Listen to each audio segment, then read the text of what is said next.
Thank you very much. आप हमारे साथ ही मौजूद हैं। डॉक्टर साहब, आप इससे पहले जो मुख्तलिफ अदवार में मुआशी सूरत हाल है उसके बारे में बात कर रहे थे, लेकिन सर अगर आप शुरू से देखें, पाकिस्तान की मईशत जो है वो बूम एंड बस्ट साइकिल है। जब हमारे डॉलर इनफ्लोज आते हैं, चाहे किसी 9/11 की वजह से आए या अफगान वार की वजह से आए, तो हमारी ग्रोथ होनी शुरू हो जाती है। वो जैसे ही ड्राई अप होते हैं, उसके बाद ग्रोथ जो है वो नीचे गिरनी शुरू हो जाती है। तो हम अपने पांव पे कब खड़े होंगे? ये बदकिस्मती से हमने आज़ादी के बाद ही ये सिलसिला बनाया कि हम जो मनोसलवा आएगा बैरुल बाहर से, उसकी बुनियाद पे मईशत चलाएंगे। सबसे पहले हमें मनोसलवा आना शुरू हुआ कोरियन वॉर के दौर में 1950s में। जी सर। बहुत पैसा आया, बहुत चीज़ हुई। उसके बाद अयूब खान की हुकूमत आई, जो बड़े फेवरेट थे अमेरिका के और वर्ल्ड बैंक के। चूँकि हम अमेरिका का जो जंग थी सोवियत यूनियन के खिलाफ, हम उसके हिस्सेदार थे। अयूब खान बहैसियत कमांडर इन चीफ सदर बनने से पहले भी उन्होंने सीटो और सेंटो ज्वाइन किया था पाकिस्तान में। वो अयूब खान की इनिशिएटिव थी, अयूब खान उसको ड्राइव करता था। तो 10 साल तक हमें वर्ल्ड बैंक से खूब पैसे मिले और इदारों से मिले, अमेरिकनों से मिले, क्योंकि हम अमेरिका के गंदे काम करते थे। फिर ज़ियाउल हक ने तो बारह रास्त अमेरिका के गंदे काम किए, खूब पैसे आए। 9/11 के बाद फिर हम अमेरिका के वो झेली पार्टनर बन गए, उनके गंदे काम करने लगे, खूब पैसे आए। तो हमने हमारी तो फॉरेन पॉलिसी जो है वो सारी यही है कि अमेरिका के गंदे काम करो और पैसे बटोरो और अयाशी करो।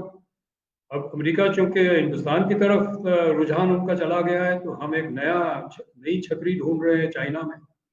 चाइना के गंदे काम करेंगे हम, और किया भी है थोड़ा बहुत। ये जो पैसिफिक ओशन में जजीरों का मसला है, चीन और वियतनाम और फिलीपींस और इनके दरमियान, उसकी एक मीटिंग हुई थी जो चाइना ने बाइकआउट की थी। पाकिस्तान उसमें गया था चाइना के बिहाफ पे। मतलब ये कि हमें क्या जरूरत थी उस झगड़े में पड़ने की? बिल्कुल तो सही। हमारा कोई वास्ता नहीं है उस झगड़े से, लेकिन अब हम चाइना के गंदे काम करने लगे। हमारी तो फॉरेन पॉलिसी सारी इसी पे है, और जो पैसा हमें मिलता है इस वक्त, तो ग्रोथ अच्छी हो जाती है, जब नहीं मिलता है।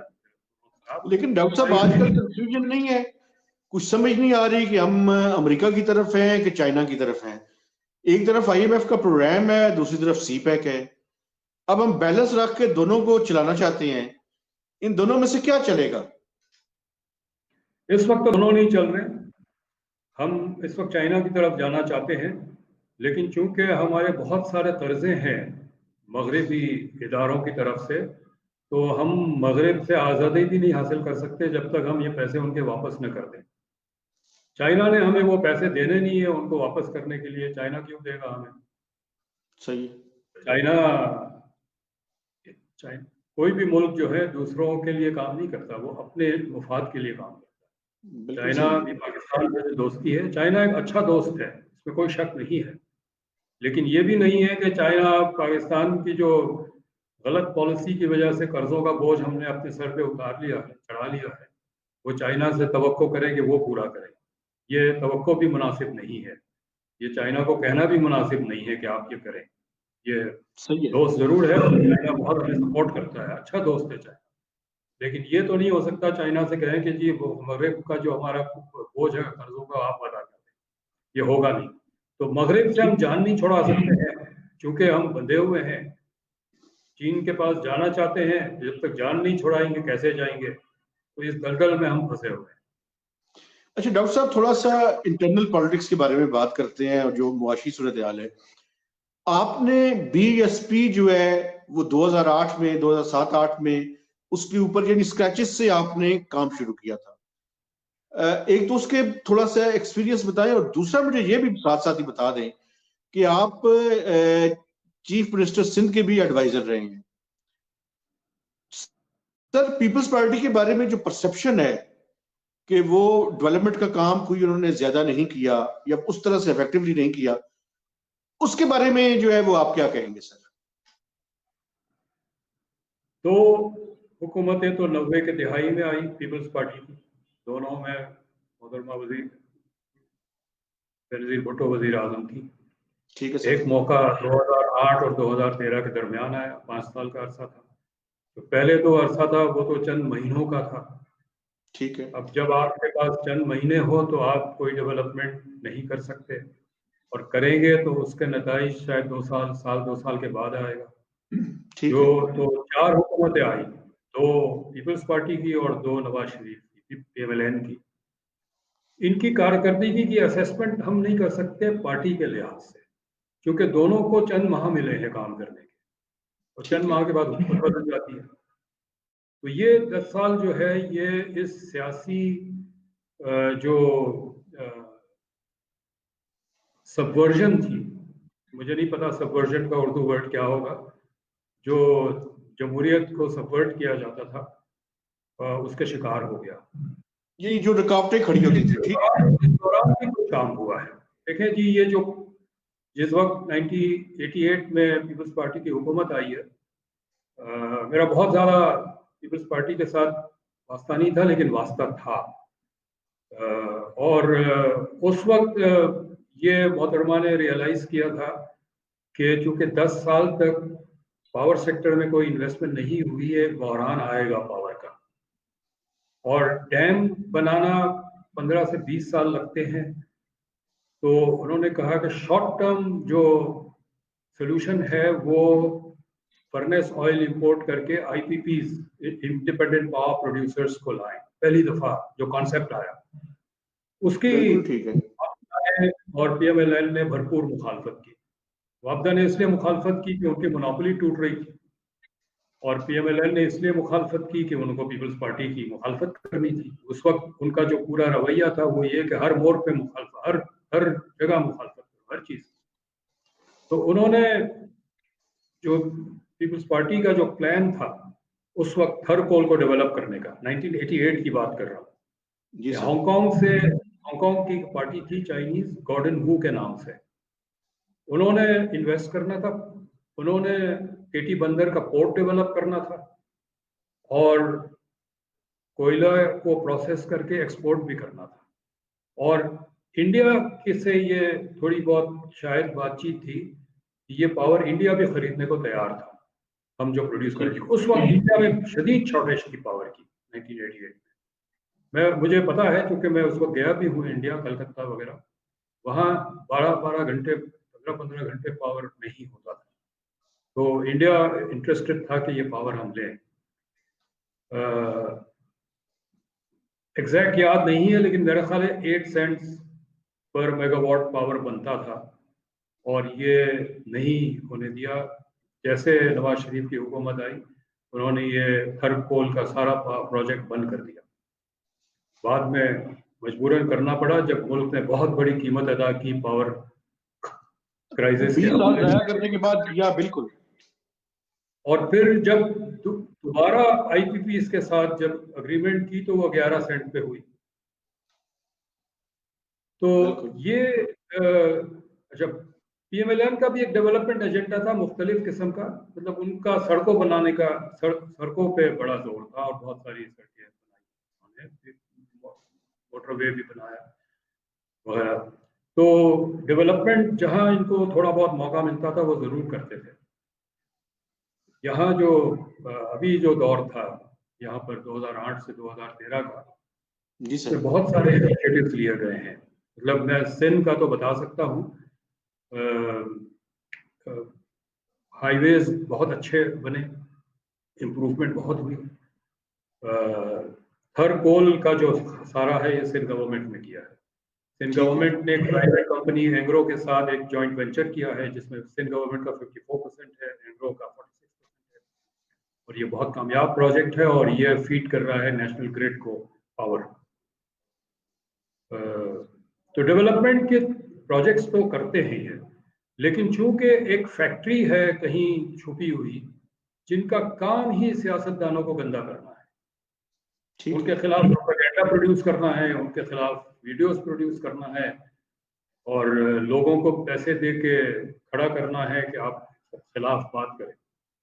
और सबसे बड़ा कंट्रीब्यूशन मेरा ख्याल है जो 2008 का पीपल्स पार्टी की हुकूमत है अवाम के हवाले से, गरीब अवाम के हवाले से, वो BISP है। जी सर, बिल्कुल। BISP बहुत बड़ा प्रोग्राम है और मैं ये कहता चलूं कि BISP 100% हमने बनाया, इसमें किसी गैर मुल्की इदारे का रोल नहीं था। आजकल एक गैर मुल्की इदारा है जो दुनिया भर में कहता है कि हमने बनाया, झूठ बोलते हैं। वर्ल्ड बैंक कह रहे हैं सर। जी, कोई दखल नहीं था वर्ल्ड बैंक का। ये मैं इसलिए दावे से कह सकता हूं कि BISP मैंने बनाया। 5 महीने लगे उसको बनाने में और इस 5 महीने में 1 घंटे का भी इनका वर्ल्ड बैंक का या किसी और इदारे का इनपुट नहीं था इसमें। ये हमने बनाया और ये पीपल्स पार्टी की कमिटमेंट थी और प्रेसिडेंट की डायरेक्ट कमिटमेंट थी कि ये हम बनाएंगे और लॉन्च करेंगे, और हमने किया। और इसको जिस तरह बनाया है, आप देखें कि जो हमने क्राइटेरिया रखा था इसकी रेसिपिएंट्स का कि किसको मिलेगा किसको नहीं मिलेगा, जब तक हमारा क्राइटेरिया था एक स्कैंडल नहीं आया, बिल्कुल सही। एक सवाल नहीं उठा कि गलत लोगों को मिल रहा है। लेकिन जब इन्होंने बदल दिया और वर्ल्ड बैंक का क्राइटेरिया रखा तो आप देखें अभी क्राइसिस आया है कि कितने हजार लोग हैं जिनको मिल रहे हैं, जिसमें गवर्नमेंट सर्वेंट्स भी हैं, सर्विस भी है। ये जी, लेकिन जो बुनियादी स्ट्रक्चर है BISP का वो इंटैक्ट है और वो तकरीबन 5 लाख से ज्यादा खानदानों को सपोर्ट कर रहा है। बिल्कुल ठीक है। अच्छा सर, ये जो मौजूदा हुकूमत है सर, इसकी अगर 2 से 2.5 साल की कारकर्दगी को देखें सर, तो ये आए थे तो इनको विरसे में एक करंट अकाउंट डेफिसिट ज्यादा मिला था, लेकिन इनके अपने जमाने में जितने क्राइसिस इन्होंने उस एक को खत्म करने के लिए और पैदा कर लिए हैं। इनकी ओवरऑल इकोनॉमिक परफॉर्मेंस के बारे में आपकी क्या राय है सर? अगर परफॉर्मेंस हो तो कमेंट करें ना। इनकी तो मतलब किस चीज पे कमेंट करें? इनका कोई ठोस इकदाम नहीं है, ये नी जर्क रिएक्शन करते हैं। एक सामने चीज आती है उसका फैसला करते हैं, उस फैसले से एक नया बहरान पैदा होता है, फिर उसको किसी और हर बहरान का हल जो है वो नया कर्जा है। बिल्कुल, कर्जा लिए जा रहे हैं, ऐसी चीजों के लिए कर्जा लेते हैं जिसका कोई जवाब नहीं बनता। मतलब कचरा उठाने के लिए अगर इनको 5 साल पूरे मिल गए तो ये डेट जो है वो कहां पे देख रहे हैं? टोटल डेट एंड लायबिलिटीज, क्योंकि बहुत तेजी से बढ़ रहा है अब तो। जी, बहुत तेजी से बढ़ रहा है और अब तो हम सिर्फ कर्जे पे गुजारा कर रहे हैं ना। मतलब मेरा कहना यह है कि हम एक वेंटिलेटर पे है, पाकिस्तान की मईशत वेंटिलेटर पे है। जब तक ये कर्जा आता रहेगा हम जिंदा रहेंगे, जिस दिन ये कर्जा बंद कर देंगे पाकिस्तान की मईशत बैठ जाएगी। लेकिन सर एक देखिए, डेट सस्टेनेबिलिटी भी एक है ना, जब वो कर्जा उस टाइम तक देते रहेंगे जब तक हम कर्जा वापस करते रहेंगे उनको। तो ये जो जिस स्पीड से बढ़ रहा है, इस स्पीड से तो एक लिमिट आएगी कि जहां पे कर्जा वापस करने के काबिल नहीं रहेंगे शायद आप।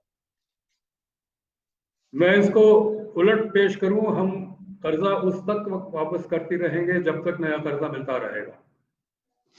बिल्कुल सही है। और हमने अपनी माशी खुद मुख्तारी को मुकम्मल खो दी है, क्योंकि आपका फाइनेंस मिनिस्टर और स्टेट बैंक का गवर्नर और स्टेट बैंक का डेप्यूटी गवर्नर और बाकी सारे जो इकोनॉमिक मिनिस्ट्रीज के अमला है, टॉप लेवल एडवाइजर्स और SAPMs, ये सब गैर मुल्की इदारों के नुमाइंदे हैं।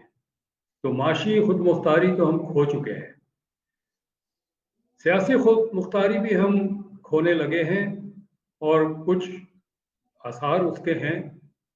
हमारा प्राइम मिनिस्टर मलेशिया जाना चाह रहा था एक समिट मीटिंग के लिए, ईरान और तुर्की, और सऊदी अरबिया ने कहा कि इजाजत नहीं है आपको जाने की, और हम नहीं। तो सियासी खुद मुख्तारी भी हम खो चुके हैं। तो अब हम आज़ाद मुल्क नहीं है, हमें आज़ादी की नई तहरीक चलानी पड़ेगी। जो हमने 1940s में कायद आज़म की लीडरशिप में चलाई थी, तो आज एक नई आज़ादी की तहरीक की ज़रूरत है। और ये सारे जो नुमाइंदे हैं गैर मुल्की इदारों के जो हम पर इस वक्त हुकूमत कर रहे हैं, जो मीर जाफ़र बैठे हुए हैं, इनको हमें मुल्क से निकालना होगा। बिल्कुल सही है सर। सर एक वक्फा लेते हैं, आप हमारे साथ ही रहिएगा। वक्फे के बाद डॉक्टर साहब से एनएफसी और जो दूसरे इश्यूज हैं उनके बारे में डिटेल से बात करेंगे।